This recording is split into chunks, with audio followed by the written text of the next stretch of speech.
With Captain America Brave New World already being out for several days, if not over weeks, like clockwork, the MCU complaints are starting to shoot out all over the internet. Today I actually want to address some of those, at least some of the big ones, that is. One of the big ones, actually right off the bat, is where are all the superheroes and why aren't they helping each other out on each other's films? Another one is been an old one, but it's still alive today. Why do I have to be forced to watch an actual TV show? I don't want to watch that. I don't want to be penalized for not watching the TV show and then watching the film and feeling completely lost. So that was number 2. Number 3 is, are we actually going to get another big CGI final battle? Those are the main 3. Number 1 being, where are all the superheroes? Number 2, I don't want to be forced to watch another TV show. And number 3, why are we getting another big CGI final battle?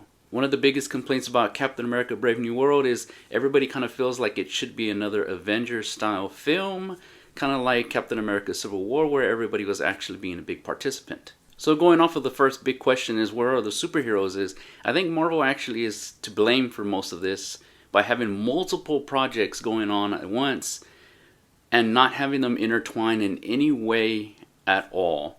With the first phase, it seemed like each film built itself right on top of the other, and it was actually leading on a straight path to Avengers 1. And I think that's one of the biggest reasons why the MCU feels lost, is its unclear timeline. Shang-Chi is actually suggested to be the first film to watch right after Endgame.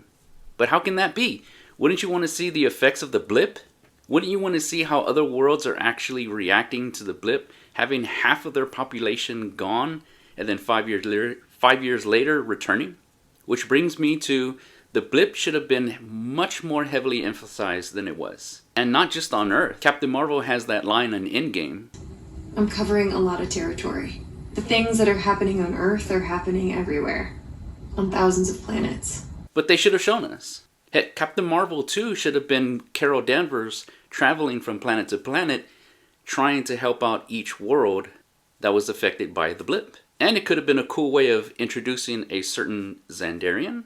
In Infinity War, it's actually mentioned that Thanos decimated Xandar just to get his hands on the Power Stone. Captain Marvel 2 could have been a great launching point on how devastating the blip affected other planets. And it could have handled the introduction of Nova and explaining how he escaped being annihilated by Thanos. And if they wanted to do what they did in the Marvels, they could have made that Captain Marvel Part 3. So by Marvel not having an actual clear timeline on which films to watch right after Endgame, I think that's what's causing why everybody feels like superheroes are not intertwined with each other. I have my own way that I watch the films and TV shows right after Endgame, and it heavily focuses on characters going through their trauma post-Endgame and actual those being affected by the blip. And by watching those films and TV shows in my order, it actually shows that the Sokovia Accords are actually still in effect and affect how our superheroes are actually able to take action in the world that they live in. Like Screen Rant points out, the Accords were not at the top of the government's top priority list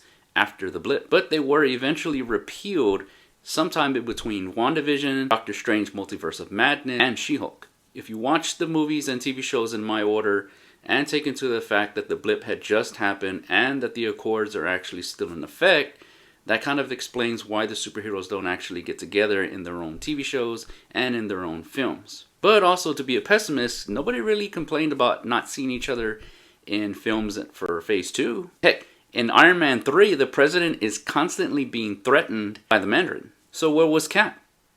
Where was S.H.I.E.L.D.? Where was Nick Fury? Where was the Hulk? Heck, Tony was actually narrating his whole film to Bruce Banner if you watch the end credit scenes. In Captain America Winter Soldier, S.H.I.E.L.D. was compromised throughout the entire film. They showed that. Where was Hawkeye? Isn't he part of S.H.I.E.L.D.?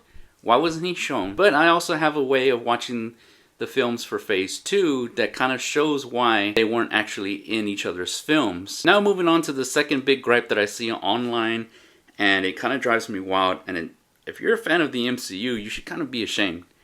And that complaint is people feeling like they don't want to be forced to watch a TV show. Why do I have to watch this? Why does this make me feel like it's mandatory viewing?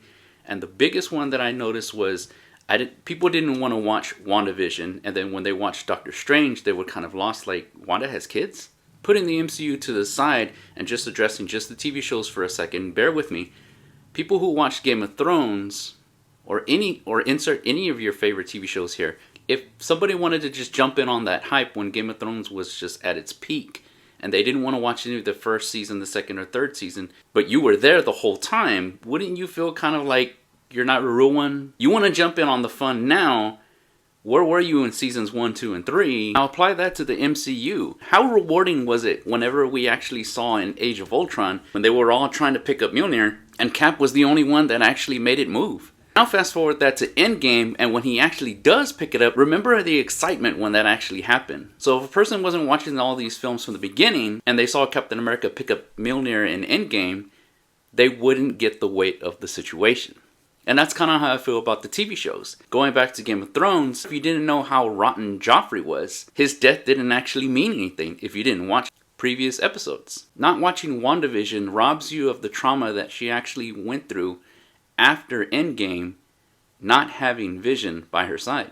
Also the introduction of Billy and Tommy, which would have helped you for Doctor Strange and the Multiverse of Madness. Watching Falcon and the Winter Soldier robbed you of the introduction of Isaiah Bradley and of this scene. Why'd you give up that shield? Why are you making such a big deal out of something that has nothing to do with you? Steve believed in you. He trusted you. He gave you that shield for a reason. That shield, that is everything he stood for. That is his legacy. He gave you that shield and you threw it away like it was nothing. So maybe he was wrong about you. And if he was wrong about you, then he was wrong about me. The TV shows aren't perfect, but if you've come all this way for the MCU, why miss a show that's only about 6 episodes deep? And to the final MCU complaint that I still keep seeing online. It's not as big as the first 2, but it is still out there. People complaining about another big CGI final battle. And all I have to say to that is, are you tired of this big CGI battle? How about this one? How about that one? How about this one? How about this one? You see where I'm going, right? Again, all of this could be addressed with Marvel having a clear and direct path with all of their films and all of their TV shows. It feels as if though they have no actual direction, because there are actually no direct response to the world building that they're actually doing. In Secret Invasion, it actually ended with mass assassinations with no results. Fury just beamed himself up to Sword. And I think that had something to do with either Marvel's, I remember reading somewhere that the directors of some of the films and TV shows were not allowed to watch whatever came before that. So I guess you could say Doctor Strange, Multiverse of Madness, some of the film directors or writers did not watch WandaVision. So it just kind of felt off for her to go from what she was in WandaVision to be the murderous woman that she was in Multiverse of Madness. I mean, how can you continue a character's story if you don't know where they've been? With all this being said, I'm not defending the MCU because, baby, they are not paying me. But when you have to battle COVID and the writer's strike, it is going to be a little difficult. Like I said, I'll post how I watch the films and TV shows right after Endgame. I think it'll clear up a little bit of this. But Marvel, just do better. We deserve it.